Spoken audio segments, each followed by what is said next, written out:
Jesus is skaars van die berg af en tipies wat ons baie keer die volgende dag onder in die vallei kry, chaos. Het jy dit ook al beleef? Dit is soos die spreekwoordelike blou maandag. Bo op die berg van verheerliking het 3 van Jesus se disippels, sy binnekring, Petrus, Johannes en Jakobus, so pas die voorreg gehad dat God hulle oë geopen het om die volle glorie, die volkome heerlikheid en goddelike glans van hulle leermeester en Messias te kon aanskou. Onthou, wat met die verheerliking van Jesus gebeur het, was juist dit. Jesus het nie daar verander nie, hy was nog altyd God. Dit was eerder die 3 disippels wat die voorreg gehad het dat hulle oë geopen is. Want na Petrus se moedige poging om hutte op te rig en nadat God die Vader met hulle gepraat het ons gelees in Markus 9 vers 8, toe hulle rondkyk, sien hulle skielik niemand behalwe net Jesus by hulle nie. Onthou jy daar in die Ou Testament in 2 Konings 6 vers 15, toe Elisa en sy dienskneg omring was deur 'n weermag van die vyand, en die dienskneg benoud vir hom vra, "Ag my Heer, wat moet ons doen?" Maar hy het geantwoord, "Moenie bang wees nie, want hulle wat by ons is meer as die wat by hulle is." Elisa het toe gebid en gesê, "Here, maak tog sy oë oop, dat hy kan sien."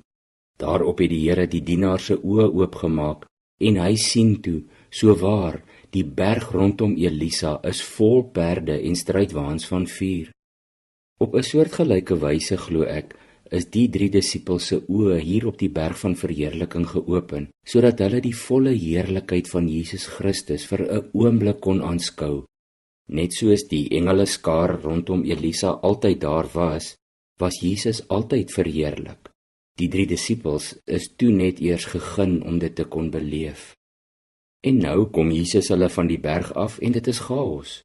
Die skrifkenners is in 'n argument betrokke met die 9 ander disippels. In vers 15 het ons gelees, die hele skare was dadelik verras toe hulle Jesus sien en het nader gehardloop en hom gegroet. In die skare is die pa van die seun wat deur 'n bose gees gepla word en hy verduidelik dat hy na Jesus kom soek het om hom met sy seun te help. Maar in sy afwesigheid kon die disippels nie daarin slaag om die seun van die bose gees te bevry nie.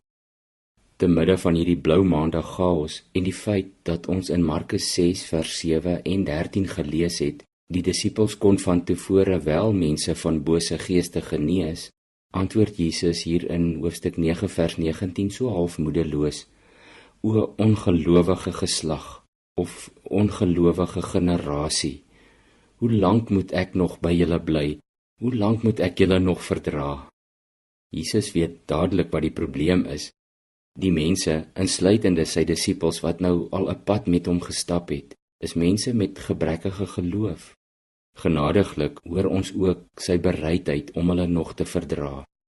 Ons moenie moedeloos raak as ons sulke chaos tye beleef nie. Dit gebeur met almal. En nogal dikwels nadat 'n mens bo op die berg was.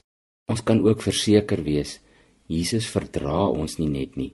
Hy het ons ontsettend baie lief. Ja, vir jou ook. Kom ons sê vir hom dankie daarvoor. Here Jesus, baie dankie dat chaos U nooit onkant vang nie.